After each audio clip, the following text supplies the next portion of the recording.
ये सेट एक moderate level का सेट है। There are only 3 female students, Amla, Koli and Rini. हम इन्हें इनके नाम के फर्स्ट लेटर से रिप्रेजेंट करेंगे। And only 3 male students, Biman, Matthew and Shyamlal. इन्हें भी हम इनके नाम के फर्स्ट लेटर से रिप्रेजेंट करेंगे। In a course, the course has two evaluation components, a project and a test. The aggregate score in the course is weighted average of the two components, with the weights being positive and adding to 1. इसका मतलब ये हुआ कि अगर मान लीजिए project component को हमने वेट दिया है से 0.1, तो जो टेस्ट कंपोनेंट होगा उसे हम वेट देंगे 0.9 ताकि दोनों का सम 1 हो जाए। The projects are done in groups of 2, with each group consisting of a female and a male student. एक important condition है, एक फीमेल स्टूडेंट होनी चाहिए और एक मेल स्टूडेंट होने चाहिए एक ग्रुप में। Both the group members obtain the same score in the project. The following additional facts are known about the scores in the project and the test. The minimum, maximum, and the average of both project and test scores were identical, 40, 80 and 60 respectively.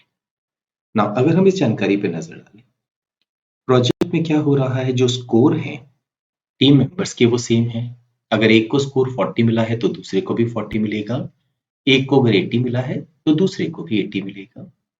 ना यहाँ पर लिखा गया है कि जो project है और जो टेस्ट है उनके स्कोर्स का मिनिमम, मैक्सिमम और एवरेज सेम है।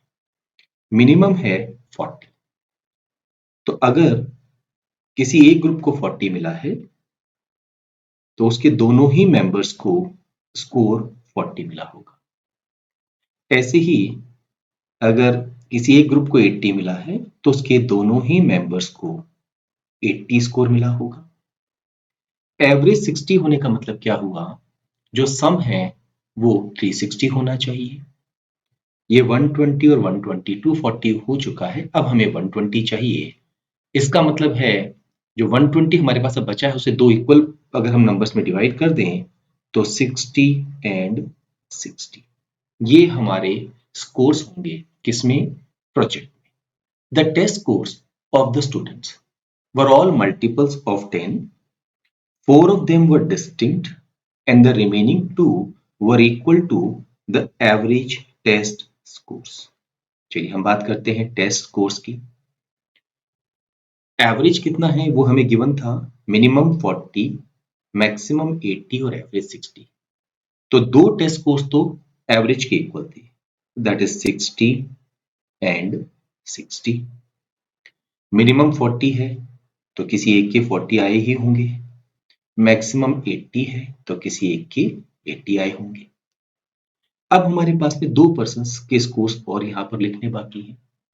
सम करते हैं तो ये भी 120 और 120 240, क्योंकि एवरेज 60 है तो टोटल 360 होना चाहिए। इन दोनों का सम भी 120 होना चाहिए। बट यहाँ पर ध्यान ये रखना है, ये दो इक्वल हैं 60 के, बाकी चारों जो है वो डिस्टिंक्ट होंगे। अब 120 हम 60 और 60 करके तो ला नहीं सकते, एक ही तरीका होगा 50 और 70। 30 90 हम नहीं कर सकते बिकॉज मिनिमम जो है वो 40 है। तो यहाँ पर हमारे पास में जो प्रोजेक्ट के स्कोर्स हैं और जो टेस्ट के स्कोर्स हैं उनके बारे में जानकारी आ चुकी है। आगे बढ़ने से पहले हम यहाँ पर एक टेबल कंस्ट्रक्ट कर लेते हैं। टेबल हमने यहाँ कंस्ट्रक्ट कर ली है। फर्स्ट कॉलम में हमने जो स्टूडेंट्स हैं उनके नाम लिखे हैं, अमला, Koli, Rini, Biman, Matthew and Shyamlal. Project के स्कोर हम सेकेंड कॉलम में, टेस्ट के स्कोर हम थर्ड कॉलम में और एग्रीगेट स्कोर हम फोर्थ कॉलम में यहाँ पर लिखेंगे।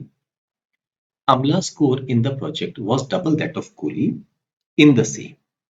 प्रोजेक्ट में अमला का स्कोर कोहली से डबल है ना। अगर हम डबल स्कोर्स की बात करते हैं तो सिर्फ यही एक स्कोर ऐसा है जो इसका डबल है, तो हम लिखेंगे अमला को यहाँ मिले हैं 80 और कोहली को यहाँ पर मिले हैं 40। इमीडिएटली हम कह सकते हैं कि रिनी को यहाँ पर 60 मिले होंगे, क्योंकि सिर्फ यही तीन स्कोर्स हैं और ये तीनों ही जो पर्सन्स हैं ये तीन अलग अलग ग्रुप्स का पार्ट है। कोहली स्कोर 20 मोर देन अमला इन द टेस्ट। टेस्ट में कोहली का स्कोर अमला से 20 ज्यादा है। लेटे से अगर हमने इसको x नाम दिया है तो ये क्या हो जाएगा, x + 20। Yet Amla had the highest aggregate score. अगर हम रैंक वाइज इनको अरेंज करते हैं और हाईएस्ट को हम फर्स्ट रैंक देते हैं तो वो रैंक हम किसको देंगे? अमला को। ये वाला पॉइंट भी हमने कवर कर लिया है। Next point, Shyamlal scored the second highest in the test. He scored 2 more than Kohli but 2 less than Amla in the aggregate. इनका टेस्ट में स्कोर जो है वो सेकेंड हाईएस्ट है। सेकेंड हाईएस्ट स्कोर ये रहा 70. ये हम असाइन कर सकते हैं श्यामलाल को। कहां पर? टेस्ट में। इनके एग्रीगेट स्कोर की बात करें तो ये कोहली से तो 2 ज्यादा है और अमला से 2 लेस है। एक काम करते हैं, इसे हम अज्यूम कर लेते हैं y, तो ये वैल्यू क्या हो जाएगी? y माइनस 2, तब ये वैल्यू से 2 ज्यादा, और इस वैल्यू को हम कहेंगे y प्लस 2, तब ये इस वैल्यू से 2 लेस हो जाएगा। ये वाला पॉइंट भी हमने कवर कर लिया है। Next point, Biman scored the second lowest in the test. Second lowest score क्या है? 50. ये बिमन का हो गया है टेस्ट में।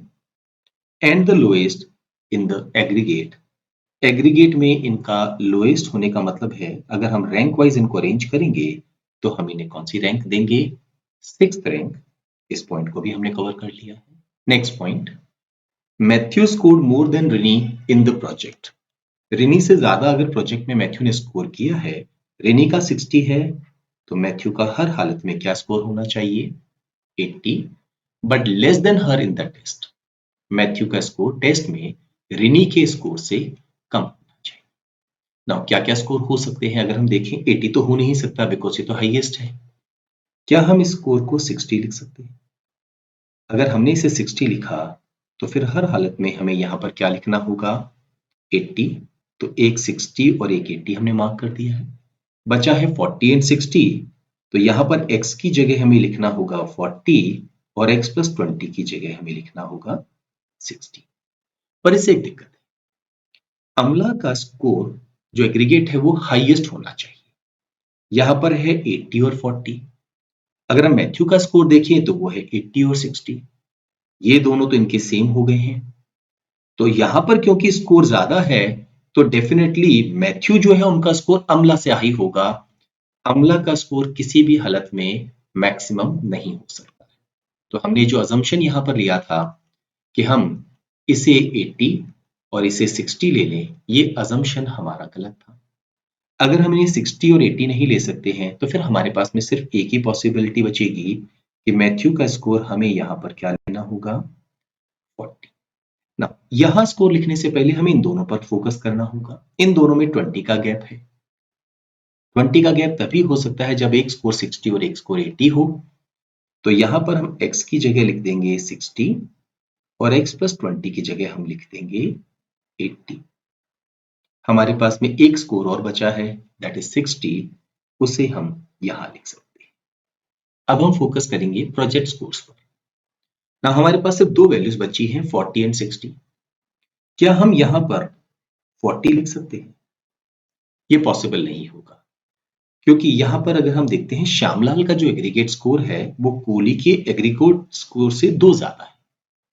ये 40 और ये 40 मैच हो गए, पर ये 80 है और ये 70 है, तो किसी भी हालत में ये एग्रीगेट स्कोर इस वैल्यू से ज्यादा नहीं हो सकता है। तो यहां पर हम कहेंगे कि ये 40 ना होके ये वैल्यू हर हालत में क्या होगी? 60, और उस केस में ये वाली वैल्यू क्या हो जाएगी? 40। इंडिविजुअल स्कोर्स हमने असाइन कर दिए हैं, अब हमें बस सिर्फ वेट्स का बारे में जानकारी निकालनी है।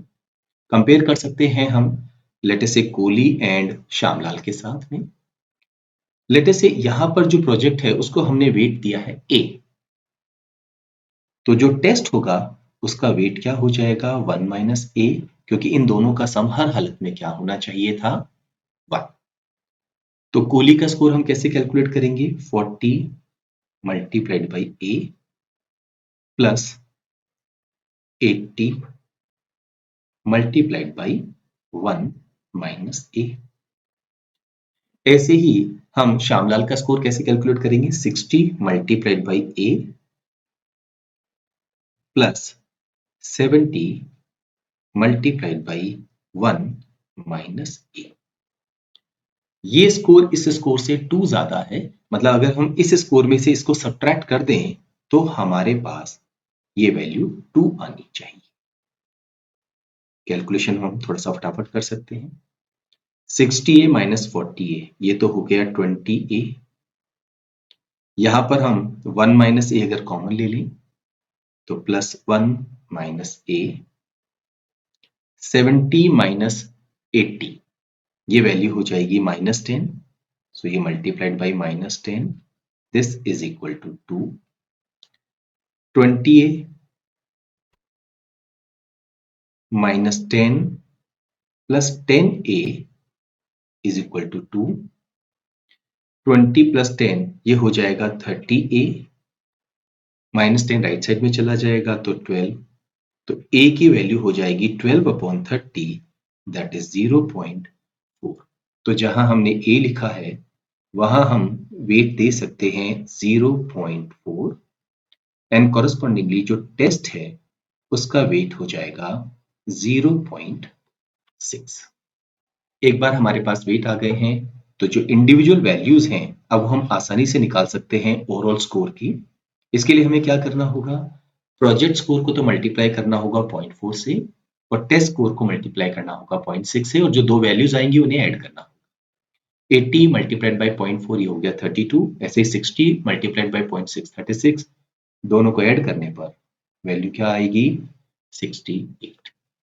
40.4 से मल्टीप्लाई होगा 16, 80.6 से 48, 48 प्लस 16 64, 60 मल्टीप्लाइड बाई 0.4 ये हो गया है 24, 60 मल्टीप्लाइड बाई 0.6 36, दोनों का सम 60, 40 multiplied by 0.4 16, 50 multiplied by 0.6 30, 30 plus 16 ये वैल्यू हो गई है 46, 80 multiplied by 0.4 32, 40 multiplied by 0.6 24, 32 plus 24 ये हो गया है 56, and finally 60 multiplied by 0.4 24, 70 multiplied by 0.6 42, 24 and 42 add करने पर 66। हम देख सकते हैं 66 64 से तो 2 ज्यादा है और 68 से 2 लेस है, और सबसे कम जो आया है एग्रीगेट स्कोर वो किसका आया है, बिमन का।